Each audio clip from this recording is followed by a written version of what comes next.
Talking about a report carried by News24 today about a Johannesburg school that has reportedly refused to give a domestic worker and her son his end-of-year report card because of outstanding school fees.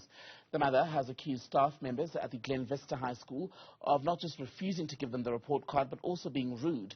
This is because she's got an outstanding amount of 11,000 rand that she has to pay by the end of the year. Let's take this further now with the spokesperson for the Gauteng Education Department, Steve Mabona. Steve, with me in studio tonight. Steve, we come back to this topic every year, it seems. Let's clear the air once and for all. Are schools ever allowed to do this? Good evening, Khototo, and to all our viewers. They are not allowed. Remember, the school has a contract with the parents, not with a child. The school and employees are parents of the children. So they cannot abuse them to an extent that they will refuse to give them report cards. We've been busy today.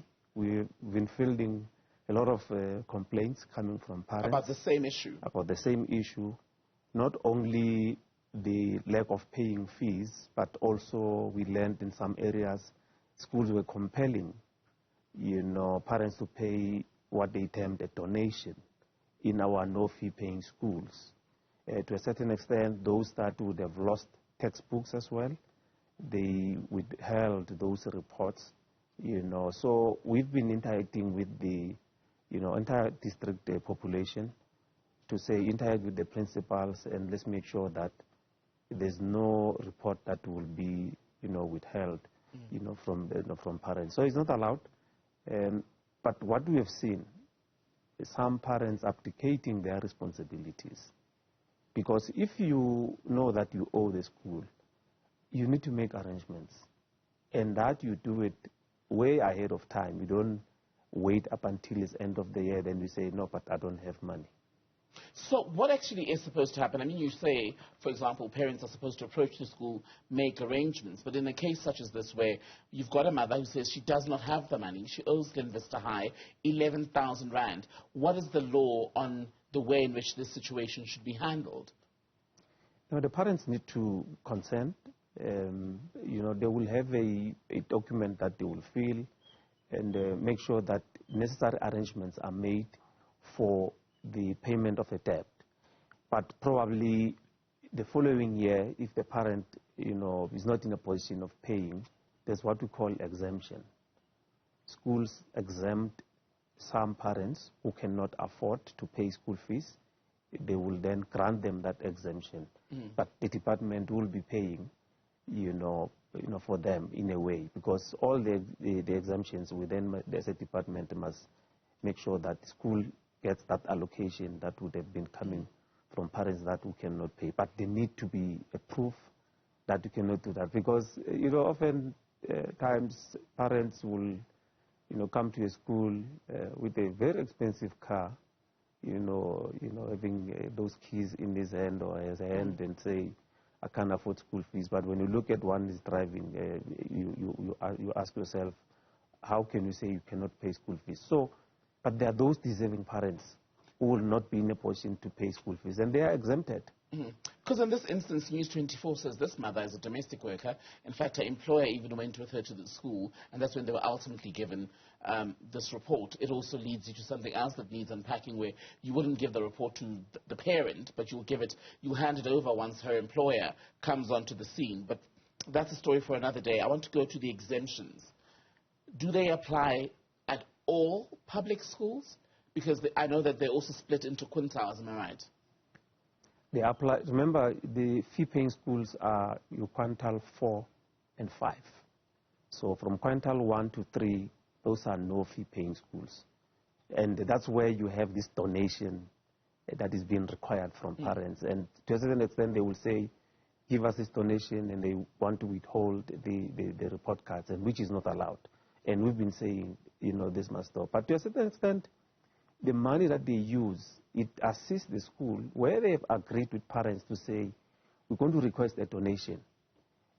Those that can afford to pay a donation, normally it starts from 20 rand, 50 rands, to 100 to a certain extent, then parents will then be in a position to donate and assist the school. But you cannot withhold, report cards that the parents are not paying. So schools are not allowed to withhold report cards when it's happened, as we're hearing has happened now, at Glenvista High. What is the remedy? Because there we're hearing, according to News 24, more than one parent has experienced this treatment. No, they need to report to the department. Remember, schools are managed by districts. We have district offices that have the responsibility of managing schools. That's why when we were, receiving many calls this morning, we interacted with the districts to say, let's intervene. I know there's one case that I've dealt with personally in Atteridgeville, where parents were actually queuing, waiting, for the report cards. And after our intervention, then they were given. In Soshanguve, there's 2 schools that we intervened. They were given. In Johannesburg as well, there are a few schools that we've intervened, and they gave them those reports. So it's more of some schools, they threaten, parents to say, we are not going to, but they know there's no way that they will not give them those report cards. But there appears to be a particular disdain that school staff reserve, especially for poor black mothers. That is one of the recurring complaints. I mean, I've cited the example of Glenvista High, where this woman went to the school with her son. They tried to give the report, but once they were not given any remedy, but once her employer showed up to the scene, suddenly the school was open to negotiation and handed it over. So there are other elements in the way in which it's done that require unpacking and treating. No, the attitude which is really not welcome in our environment, negativity and ill treatment of parents, that we will not allow. That's why we have sent our officials to investigate that matter. That's why the report card was then released. It's our intervention, and we will continue to interact with the parents and check on how they were treated. But there's no reason for our schools to ill-treat anyone.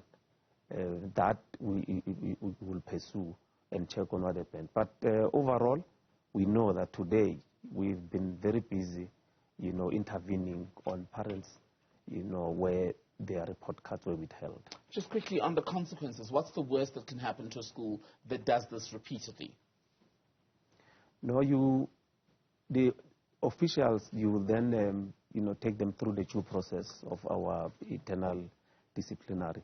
But you cannot But is it really that anyone. They don't know, Steve, or are they taking chances? I mean, it's one thing to have the conversations, you take them through a process, but what happens? Do you get a slap on the wrist and told, well, go back to class, don't do it again? No, remember, disciplinary process is a process. I mean, people have rights. Remember, we have labor laws.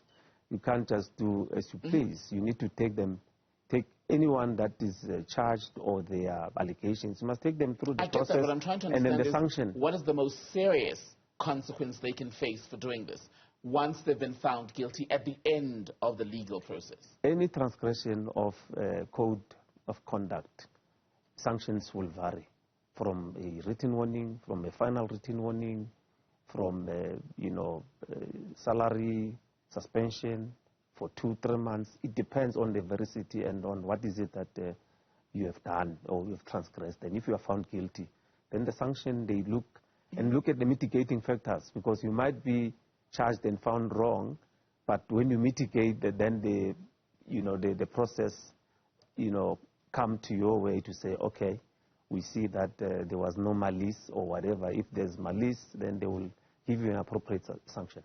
Steve Mabona, Gauteng Education Department spokesperson, always good to have you, and thank you. Thank you.